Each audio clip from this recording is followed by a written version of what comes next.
yun mga kasang no, na ibanggit ko nga sa inyo nung nakaraan na babalik tayo sa pagpa-flower horn. At sir, huwag kang lumalayo. Kasama ko Sir Mon ng Reborn Crossbreed. So kung napanood niyo yung video ko sa kanya dati, nakapasyal na rin ako. Pero ngayon kasi iba na yung lugar niya. So isa-isahin natin ulit yung mga kung anong meron siya dito. Tapos bibili na ako sa kanya ng flower horn na pagsisimulan natin na yun nga para makapag-grow tayo ulit. At yun, kung papala rin na maganda yung makuha natin, ibebenta natin sila. Tapos ayun, silipin natin lahat ng kasi dami niyang flower dito na malalaki. Tapos yun, kung gusto niyo kung may mapusuan kayo sa kanya sa mga binebenta niya, message niyo na lang siya at lalagay ko naman yung mga yung mga contacts niya dito sa description ng video na to. Alright, simulan na natin. So yun mga kasang, dito tayo sa rack na to magsimula. Bale kung mapapansin nyo yung kanyang setup dito, medyo outdoor siya na may bubong. At kung makikita nyo nga may mga lumot yung ibang mga tanks niya dahil natatapatan na itong araw. Tapos itong una ko yung ipapakita ko sa inyo yung mga grow outs niya. Yung mga yan, binebenta niya yan, yung mga ganyan. Hindi ko lang alam kung magkano yung price range niya. Tapos yung mga strains nito, hindi ko naman nakabisado din sa dami. Kaya, ayun, tanongin nyo na lang si Sir Mon dun sa mga binebenta niya. Pero pakita ko sa inyo lahat. Dahil ito yung mga sample niya na binebenta. Tapos, yan yung mga gross. Ang gaganda, mga two-tone. Ganda nito yung isa na to. Tapos meron pa pala dito yan na may pangalan kasi binibigyan niya sa akin to noon pa. Ilang buwan na nakalipas, hindi ko nakukuha at hindi ako makapunta-punta dito. So ngayon na nga yung chance natin para makita siya at regalo to sa akin ni Sir Mon nung nung birthday ko pa yan Ngayon nagka-cook na, nung una wala pang cook yan. Ito isa maganda rin. Ayan yung mga grow out niya. So pag lumot hindi talaga natin maiwasan yan lalo na pag ganitong setup na outdoor. Talaga magkakalumot at magkakalumot yan. Tapos may fry pa siya dito. Tinanong ko kanina sa kanya kung ano tong fry na to. Nasa grow out challenge daw yan. Tapos yung tank niya na to wala namang kinalaman niya sa pag-grow out niya o pag-groom. Dahil mataas lang to kasi binigay lang sa kanya sa may nagbigay daw sa kanya at ginamit niya lang. Siguro wala siya mapaglagyan muna nung fry na gino-groom niya. Kaya yan, diyan niya nailagay pero walang kinalaman sa pag-groom daw niya yan. Tapos dito naman, meron din dito mga females. Yan, marami siyang stock dito. Mga selection niya rin. Yung iba, mga breed niya. Yung iba, mga breed ng tropa niya na naibigay lang din sa kanya. So, hindi ko kabisado kung ano yung mga binibenta niya dito. Kung meron kayong mapusuan man, pwede nyo screenshot at i-send na lang sa kanya sa Facebook. Madali lang naman siya hanapin, Reborn Crossbreed lang. So, dito naman tayo sa malalaki. Itong isang to, nagkaroon daw to ng hit or hole in the head, pero gumagaling na. Tapos, itong isa nito, ang kwento nito, grow out challenge lang din yan. Binili niya yan ng fry at greenum niya para, alam mo yun, yung grow out challenge kasi yung para kayo, pagandahan kayo mag-groom. Tapos may certain months kung kailan nyo ipapakita. So, nanalo daw siya dyan, nag-champion daw yon sa grow out challenge na nakita nyo naman na napakaganda. Tapos meron din siya dito mga kamfa sa collection niya. Ang ganda nitong kamfa na to. Tapos ito ay mukhang kamfa rin. So maraming sinabi sa akin si Sir kasi nakakwentuhan ko siya kanina. Marami siyang sinabi sa akin kung kanino galing at kung saan niya nakuha. Kaso hindi ko na maalala din kanina. Hindi ko na maalala kung saan to galing.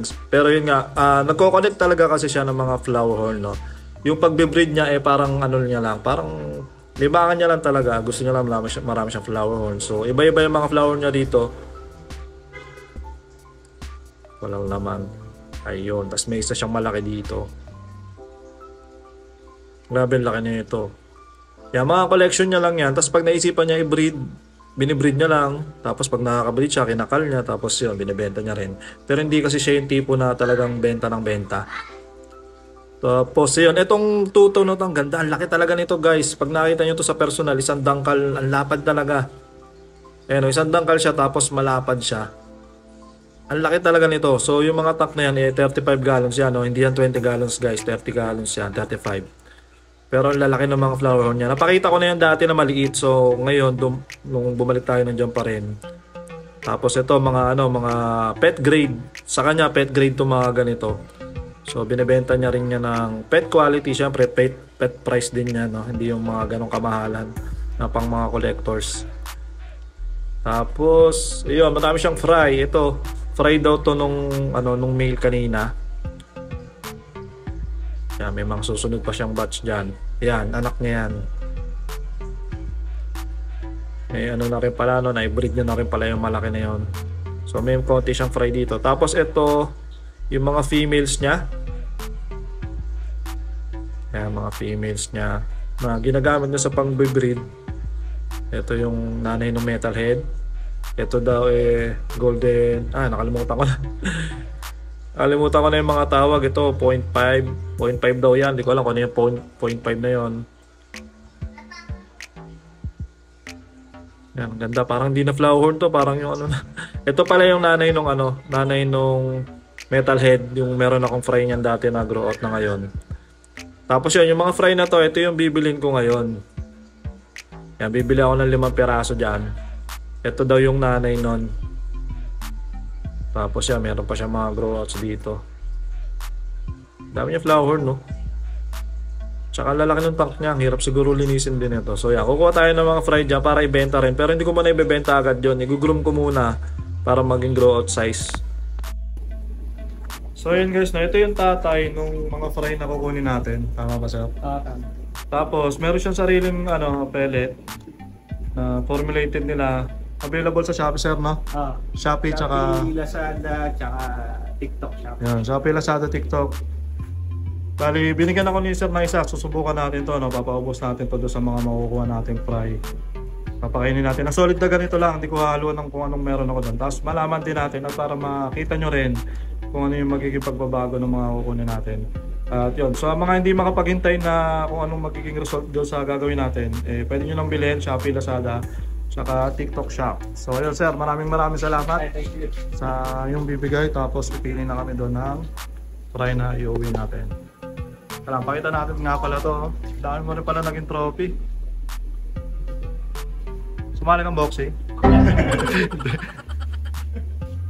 Yan, si ano nga pala sir, baka may gusto ko shoutout, may tropa nga pala tayo dito. Shoutout sa SNC tsaka sa Team Kokey. Yun, SNC and Team Kokey. Napadaan lang si sir, nachamba natin na nandito tayo.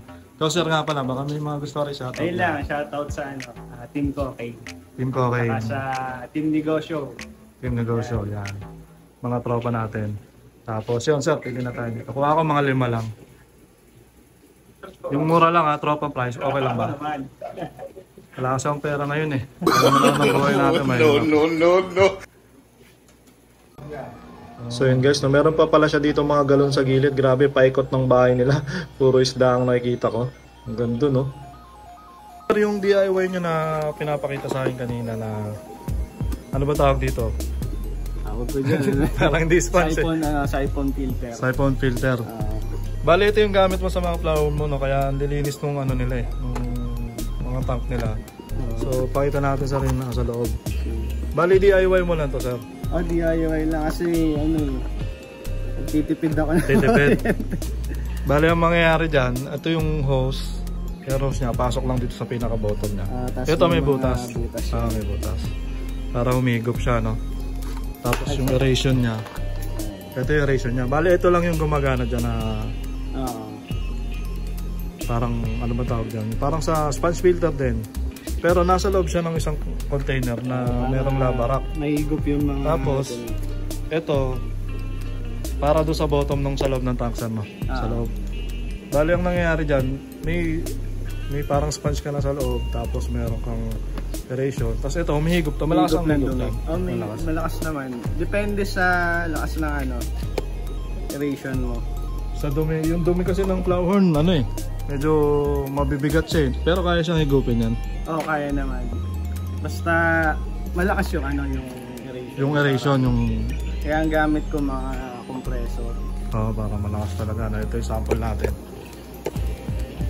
Parang zero pop din siya, kaso iba ikaw lang yata ang meron na to. Ano ba to? May pinagkanuhan ka, may nakita na ganito o naisip mo lang din. Pero baka i-ano ko rin sa Shopee. Pwede mo ibenta no? Oo. Kasi kung mapapasin nyo, lilinis ng mga tank niyan. Dahil lang doon, ito lang yung pinakano niya. Wala siyang mga sump, overhead, hindi siya nagamit doon. Ito lang. So parang meron siyang sponge filter dyan na merong bottom cleaner. Pero may mga natitira pa rin. Hindi talaga siya totally. Ang maganda dyan pag diba gumagalaw sila, na hawing nila yung dumi, naigop. Napupunta doon ng sa ano. Ayun nga. Kasi pag yan, mga naglalaro sila, kunwari, nagutom, tapos naglalaro, minsan, inaano nila yun eh. Sinusubo-subo, tapos iluluwa. Kaya ang maganda, nahihigop siya doon. So ito, every time, tuwing kailan mo ito nililinis din. Yung loob nung kahit sa month, kita mo yung ano yun, kita mo yung dumi niya. Galing. Makatry nga rin ako nyon. Try natin ang DIY. Gayahin ko yung gawa mo, Sarah. Sige, okay lang. Oo, walang problema. Sige, para maano natin sa kanila, ma-share din natin sa ibang mga tropa natin kakasama. Ay, ganda. Linis agad. At ayun, binabalot na rin ni Sir yung mga order natin. At sabi ko siya na lang pumili. So, tiwala naman ako dyan kay Sir. Magaganda ibibigay niya sa atin. Tapos ayun, binabalot na rin niya yung yung ibibigay niya sa atin na ito yung regalo niya sa akin noon na hindi ko na makuha ngayon, nagkaroon na ng cook. May pangalan na yan, para doon sa mga pumupunta daw para hindi na mabili. At yun, tinanong ko sa kanya, mga 2,000 daw ang price niyan pag mga ganyan na yung itsura. So pinalagay ko na lang dito sa galon. Yun guys, naibalot na nga ni Sir. Ay, hindi yun. Naibalot na ni Sir yung lima nating fry. Tapos sa mga gustong bumili, saan kayo makakontak? Dito lang sa Facebook o kaya search nyo lang FH Mon. FH Mon. Yun, FH Mon sa map. Tapos sa Facebook, Reborn Crossbreed ba? Reborn Crossbreed. Yeah, Reborn Crossbreed. Tapos yun, yung mga isda kasi hindi to pwede sa Shopee kaya doon nyo orderin. Tapos yung pellet, pinakita ko sa inyo kanina. Ayun, sa nakukuha nga, sa Shopee, Lazada, at TikTok siya. So yun, maraming salamat sir. Peace out na, peace out.